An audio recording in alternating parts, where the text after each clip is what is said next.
우리는 계속해서 이스라엘의 초대 왕이 세워지는 과정을 보고 있습니다. 이스라엘 백성들은 하나님 앞에 왕을 세워 주십시오라고 요구했죠. 하나님이 완전하고 완벽하게 이스라엘의 왕으로 다스리고 있었지만 그것을 만족하지 못하고 주변 국가가 가지고 있던 왕, 눈에 보이고 자랑하며 과시할 만한 가시적인 이 왕을 원합니다. 사무엘은 이것을 기뻐하지 않았죠. 하나님에 대한 배반이기도 하고 또다시 이스라엘이 불완전하고 불안한 위태한 국가가 되는 길이기 때문인 거예요. 사람이 다스리는 국가, 그는 위험하죠. 왜냐하면 불완전한 사람이 지도하는 국가이기 때문이에요. 우리가 왜 대선을 놓고 기도하는가? 이렇게 막 일방적으로 한쪽을 지지하는 사람들은 우리가 지지하는 사람이 돼야지만 우리나라가 뭐가 될 것 같이 말하지만 그렇지 않아요. 누가 돼도 불안한 거예요. 왜냐하면 인간 자체가 불안하기 때문에. 국가는 하나님이 다스릴 때 온전해지는 줄 믿습니다. 사람은 누가 돼도 불안해요. 그래서 누가 돼도 우리는 기도해야 되는데 이 사단이 이게 어떻게 교회를 무너뜨리냐면 우리 아버지 시대에 목회하실 때는요, 군부 정권이 나라를 잡을 때에도 교회들은 대통령을 위해 기도했어요. 정신 차리고 잘하게 해달라고. 근데 지금은 이게 대통령을 위해 기도하자는 말을 교회가 못해요. 왜냐하면 다 완전히 갈라져 있어가지고 목회자가 대통령 위해 기도합시다 그러면 우리 목사님은 지금 대통령 지지하나 보다 이러고, 기도 안 한다 그러면 반대쪽인가 보다 이러고, 전혀 그런 게 없는데. 그래서 무슨 현상이 일어나냐면 우리나라의 원로 목사님들 중에 아주 훌륭하셨던 목사님이 이전 정권일 때 그 정권이 북한에 대해서 너무 이렇게 다 막는 것을 지적하셨어요. 그 정권이 잘못됐지만 굶어 죽는 아이들은 도와야 되지 않냐. 그러니까 그때 당시에 좌파 빨갱이 목사라고 막 불렸어요. 근데 지금 정권에 들어와서는 이건 또 너무 하니까 이건 균형을 또 잃었다. 북한에 대해 견제를 했더니 이 목사님 또 꼴통 보수더라고. 정권이 바뀔 때마다 목회자들을 계속 비난하는 거예요. 그게 아니라 정권이 바뀔 때마다 너무 한쪽만 지지하니까 목회자들이 균형을 잡고 이야기하는 건데 막 그렇게 하는 거예요. 그러다 보니까 무슨 일이 생기냐면 교회에서 나라를 위해, 국가를 위해, 대통령을 위해 기도하자라고 말을 하게 되면 그 목사님의 정치 색깔로 오해들을 하는 거예요. 저는 분명히 말하건대 아무도 지지하지 않습니다. 저는 하나님만 지지합니다. 그러니까 제가 하는 말을 듣고 오해하지 말길 바라요. 다만 하나님을 붙잡고 하나님이 누가 당선되든 그 사람을, 우리나라 대선 후보는 누가 되든 변화돼야 될 사람이잖아요. 이거 참 감사해요. 이렇게 생각하면 누가 되든 하나님이 그 사람을 변화시켜서 하나님이 그를 통해 이 나라를 이끌어가도록 우리 복음의 교회 성도들은 기도하기를 축복합니다. 이스라엘이 그런 상황에 놓이게 되는 거예요. 그러니까 사무엘은 기쁘지가 않죠. 하나님이 다스리면 온전한 나라가 되는데 왜 왕을 세워달라고 하냐. 그래서 하나님은 그 말을 듣고 사무엘을 오히려 설득하십니다. 사무엘아, 그냥 왕 세워줘라. 너를 버리는 게 아니라 나를 버리는 거다. 그들은 항상 그래왔다. 그러면서 왕이 될 사람 사울까지도 보내주셨어요. 그래서 사무엘은 기름을 붓고 너 왕이 될 거다 말을 해줍니다. 그리고 오늘 본문은 드디어 그 사울이 사람들 앞에 왕으로 공표되는 본문이에요. 우리 17절을 한번 같이 읽어봅시다.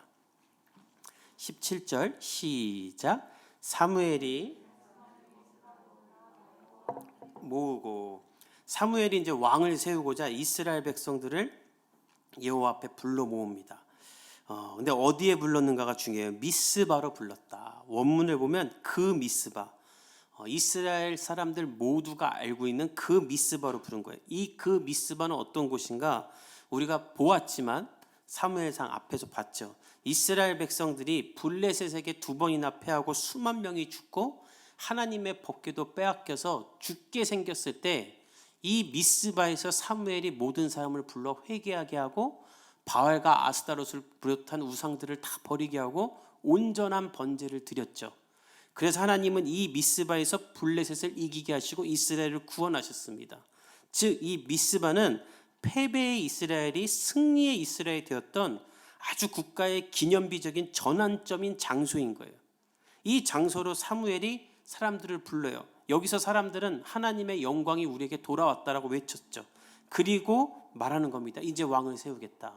그래서 17절에 보면 사무엘이 백성을 미스바로 불러 하나님 앞에 세웠다라고 말해요. 그리고 말합니다. 우리 18절부터 19절을 읽어봅시다. 시작. 이스라엘 자손에게 이르되 이스라엘을 애굽에서 인도하여 내고 너희를 애굽인의 손과 너희를 압제하는 모든 나라의 손에서 건져내었느니라 하셨거늘 너희는 너희를 모든 재난과 공포 중에서 친히 구원하여 내신 너희의 하나님을 오늘 버리고 이르기를 우리 위에 왕을 세우라 하는도다. 그런즉 이제 너희의 지파대로 1000명씩 여호와 앞에 나오라 하고 사무엘은 말합니다. 이 미스바 하나님이 너희를 구원하셨던 이 자리에서 너희를 지금까지 완전하게 너희를 인도하신 이 하나님을 경험한 자리에서 내가 이제 왕을 세울 것이다. 근데 너희들 똑바로 알고 있어라.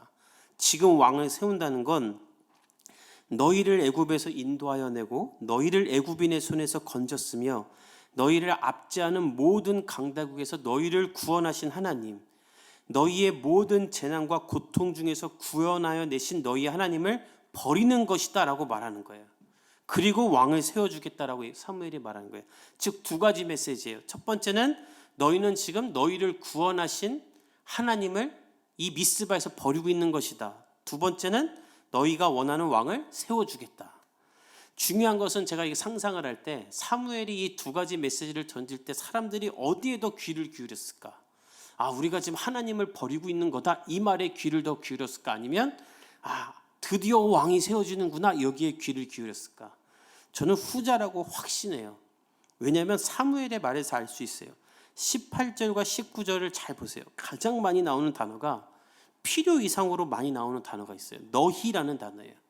사무엘이 계속 너희는 너희의 하나님, 너희를 인도하여 구원하시고 너희를 지키시는 너희의 하나님, 그 너희의 하나님을 너희는 버리고 있다.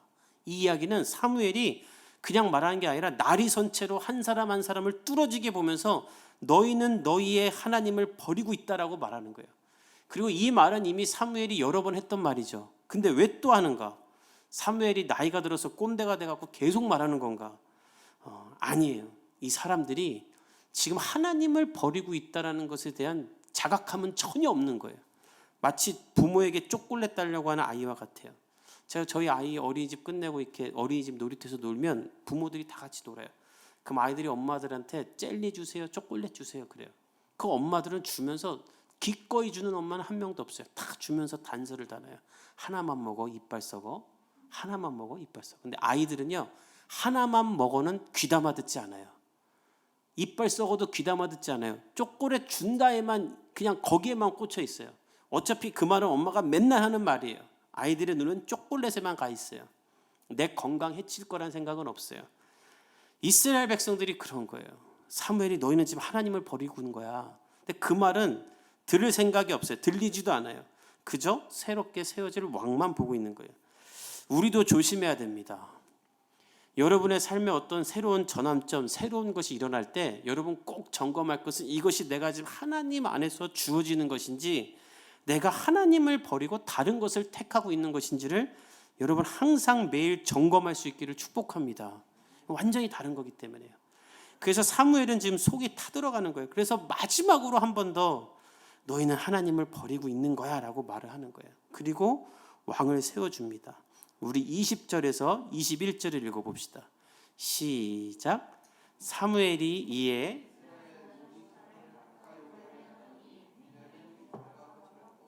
베냐민 지파를 그들의 가족별로 가까이 오게 하였더니 마드리의 가족이 뽑혔고 그 중에서 기스의 아들 사울이 뽑혔으나 그를 찾아도 찾지 못한지라. 사무엘이 이제 이스라엘의 모든 지파에게 가까이 오라고 합니다. 내가 제비를 뽑아서 왕을 뽑겠다. 그랬더니 베냐민 지파가 뽑혀요. 그리고 그 베냐민 지파 중에서도 마드리의 가족이 뽑혀요. 그리고 또 뽑았더니 기스의 아들 사울이 드디어 뽑혀요. 근데 우리가 볼 때 이미 사울은 왕으로 하나님 앞에 될 것이다 얘기도 들었고 기름 부음도 받았죠. 근데 왜 이런 절차를 또 하냐면 하나님은 사울을 왕으로 세울 때 모든 백성들 앞에서 이 사울은 내가 주권적으로 선택한 사람이야 라고 왕으로서 권위를 주기 위해 모든 백성들 앞에서 이런 절차를 또한 밟는 거예요. 그러니까 우리 하나님이 얼마나 배려가 있고 좋은 분인지 일을 할 때 일을 잘할 수 있도록 구조적으로도 조정해 주는 거예요. 이건 최악의 지도자, 최악의 직장 상사가 누굽니까? 이거 해 그러고 아무런 여건을 마련해 주지 않는 사람이죠. 권한도 안 주고 권위도 안 주고 너 이거 해내라. 최악의 지도자죠. 그런 직장 상사 안 만나기를 예수님의 이름으로 축복합니다. 저는 그런 사람 만나봤거든요. 정말 힘들었어요. 근데 우리 하나님은 그런 분이 아니세요. 왕을 세울 때 왕이 될 사람에게 필요한 권위를 다 주기 위해 절차까지도 하나하나 이렇게 만들어 가시는 거예요. 너무 좋으신 분이죠. 왕이 될 사람에게 미리 말해주고 너는 왕이 될 거니까 준비하고 마음의 준비를 하고 있어라. 그리고 백성들은 그 왕을 받아들일 준비를 해주신 거예요. 근데 문제는 무엇인가? 왕으로 뽑힌 그 사울이 안 보이는 거예요. 우리 22절을 읽어봅시다. 21절에 나왔죠. 후반부에 사울이 뽑혔으나 그를 찾아도 찾지 못한지라. 아니 왕이 될 걸 알았고 이제 왕으로 뽑혔어요. 그럼 나와서 나 여기 있으면 될 텐데 그 왕이 보이지가 않는 거예요. 그래서 사람들이 찾는데 찾아도 없어요. 그래서 어떻게 되는가? 우리 22절을 읽어봅시다. 시작. 그러므로 그들이 또 여호와께 묻되 여호와께서 대답하시되 그가 진보다리들 사이에 숨었느니라. 아무리 찾아도 없다 사람들이 묻습니다. 그 사람이 여기 오기는 했습니까? 이렇게 사람들이 말도 안 되는 거예요. 아니 왕으로 선출됐으면 딱 나와서 내가 왕입니다 이러고 막 소리를 질러야 될 텐데 찾아도 없어요. 그래서 이 사람이 여기에 있기는 합니까? 그러자 하나님이 사무엘을 통해 즉각 말하십니다. 짐 보따리 사이에 숨어 있다. 이 미스바가 예루살렘 근처 해발 780m 있는 고지래요. 그러니까 지금 학자들은 최소한 19,000명이 모였대요. 그러니까 다 가방 하나는 들고 왔을 거 아니에요. 그 왕으로 선출해야 되니까 가방을 어디에다 이렇게 모아놨을 거 아니에요. 먹을 거랑 같이 항복대기. 그 짐보따리 사이에 왕이 될 사람이 여기 숨어 있는 거예요. 뭐 이게 말이나 됩니까? 왕이 될 사람이, 기름 부음을 받은 사람이 왜 여기 숨어 있는가? 사무엘이 밤새 하나님의 계획도 알려주었고 왕이 될 거라고 말해주고 용기가 없어서 하나님의 예언도 3번이나 성취해주고 선지자들과 함께 예언도 했던 사람이 제비뽑기할 때 이제 내가 드디어 왕으로 선출되는구나 하고 앞으로 나갈 준비를 하고 있어야 될 사람이 짐 속에 숨어 있는 거예요. 왜 그랬는가? 아직도 하나님의 부르심에 결단을 못하고 주저하고 있는 거예요. 참 답답하죠. 그리고 찌질하죠. 근데 이런 그리스도인들이 너무나 많아요. 목사들 중에도 있고요. 성도들 중에도 많아요. 선교사 나갈까 말까 하고 평생 안 나가는 사람도 있어요. 하나님을 내 위에 내가 살겠습니다 하고 결단하고 딱 정하면 끝인데 계속 머뭇거리면서 할까 말까 믿을까 말까 헌신을 할까 말까 그리고 계속 숨어버리는 거예요. 그리고 전적으로 하나님을 믿지 못하고 리미트를 정해요. 난 이 정도까지만 하나님 믿겠다. 난 주일만 교회 나간다. 더 이상은 안 간다. 저는 목회하면서 성령으로 충만해질까 봐 두려워하는 사람도 봤어요. 내가 이렇게 기도 많이 하고 수련회 다니고 예수 믿다가 너무 성령 충만해져갖고 맨날 기도하고 성경 보면 어떡하지? 이런 사람도 봤어요. 그냥 그 사람은 예수 믿고 나중에 천국만 가면 돼. 성령 충만은 싫어요. 내가 선교사 될까 봐 두려워하는 사람도 봤어요. 여러분 절대 그런 걱정하지 말기를 바랍니다. 여러분이 안 간다 그러면 하나님 안 보내요. 그리고 성령으로 충만해진다는 건 비이성적인 인간이 된다는 것이 아니라 하나님이 주시는 지혜와 능력을 입어 지성과 이성과 영성이 조화를 이루는 사람이 되는 거지 무슨 광신자가 되는 게 아니에요. 그래서 여러분 하나님 앞에 성령으로 충만해질까 봐 두려워하지 말고 숨지 않기를 축복합니다. 또 숨으면 하나님에 대한 갈등만 생겨요. 숨을 시간에 하나님을 만나고 내가 어떻게 하나님을 위해 살까를 결정하고 준비하기 바랍니다. 그러면 여러분의 인생에 하나님이 날개를 달아주시는 거예요. 하나님을 보십시오. 사울을 왕으로 세울 때 모든 그림을 다 맞춰주지 않습니까? 그렇게 여러분에게도 하나님이 그림을 맞춰주는 거예요. 그런데 사울은 그래도 숨어요. 근데 사울보다 더 놀라운 건 우리 하나님의 의지입니다. 끝까지 사울을 찾아내서 왕으로 만드세요. 그리고 왕이 될 수 있게 해주세요. 우리 23절과 24절을 읽어봅시다. 시작. 그들이 달려가서 거기서 그를 데려오매 그가 백성 중에 서니 다른 사람보다 어깨 위만큼 컸더라. 사무엘이 모든 백성에게 이르되 모든 백성 중에 짝할 리가 없느니라 하니 모든 백성이 왕의 만세를 외쳐 부르라. 여러분 이 장면 한번 상상해 보세요. 왕이 될 사람이 저기 진보다리 뒤에 숨어 있어요. 제가 설교 안 하고 요 창고에 숨어 있다고 생각해 보세요. 하나님, 목사님이 안 보입니다. 설교를 해야 되는데 설교하기 두려워서 저기 숨어 있어요. 그때 하나님이 동욱에게 임하사 목사가 창고에 숨어 있으니 갖고 와라. 하고 동욱이가 창고 문을 열고 목사님 나와서 설교하세요. 이렇게 데리고 왔다고 생각해 보세요. 세상 이거보다 찌질한 사람이 어디 있습니까? 이 사람이 어떻게 왕이 되겠어요? 그리고 자기 스스로도 얼마나 못나 보이겠어요? 사람들이 그렇게 데리고 온 거예요. 근데 데리고 와서 세워봤더니 또 등치는 모든 백성들보다 어깨 이만큼 커요. 그래서 학자들은 최소 190에서 2m였을 거다 이렇게 이야기를 해요. 너무 보기 좋은 사람이에요. 근데 너무나 부족한 행위를 했어요. 그래서 이런 사람을 하나님이 한순간에 왕이 될 만한 사람으로 바꾸는데 어떻게 바꾸는가? 민족의 지도자였던 사무엘이 그 참 이렇게 못난 행동을 한 사울을 옆에다 세워두고 이렇게 말합니다. 너희는 여호와께서 택하신 자를 봐라. 모든 백성 중에 짝할 리가 없다. 말 한마디로 이 사울을 다시 너희들이 따라야 되는 왕으로 만들어주는 거예요. 한 번에 어깨를 쫙 피게 하고 권위를 회복해 줍니다. 여호와가 택하신 자다. 모든 백성 중에 짝할 리가 없다. 사무엘이 그렇게 공언을 하자 사람들은 왕으로 그들을 받아들이고 만세 만세 만세를 외칩니다. 왕이 된 거예요. 그러자마자 좋으신 우리 하나님은 또 무슨 일을 하시는가? 우리 25절과 26절을 읽어봅시다. 시작. 사무엘이 나라의 제도를 백성에게 말하고 책에 기록하여 여호와 앞에 두고 모든 백성을 각기 집으로 보내매 사울도 기브와 자기 집으로 갈 때에 마음이 하나님께 감독된 유력한 자들과 함께 갔더라.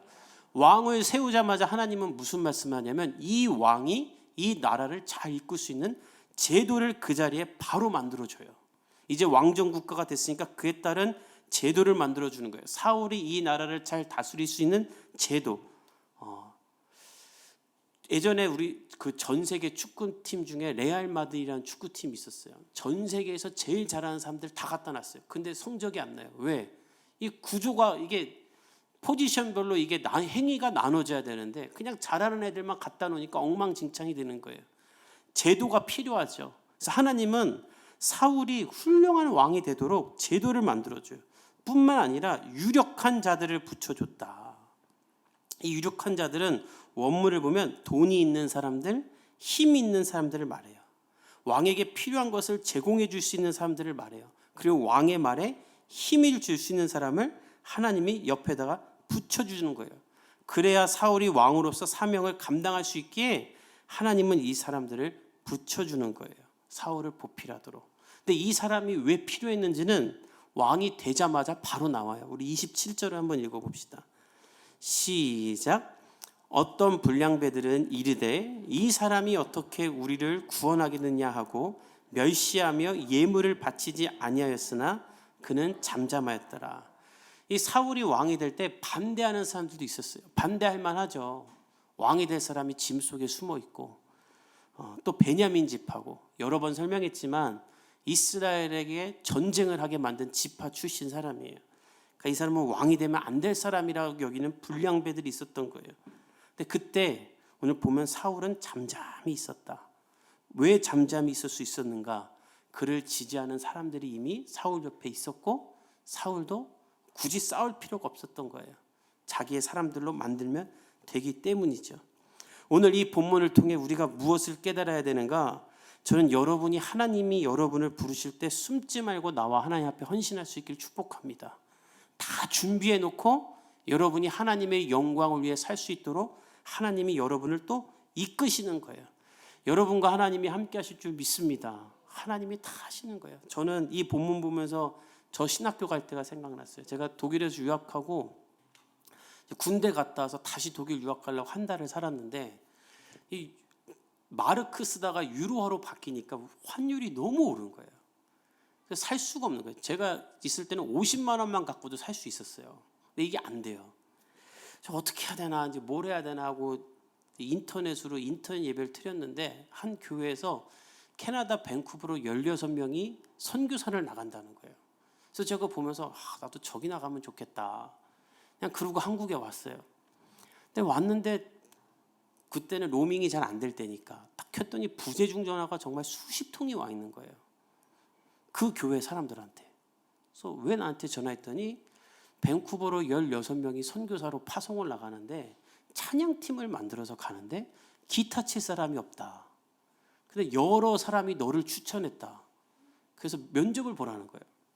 그래서 할 게 없어서 면접을 봤더니 목사님이 가자는 거예요.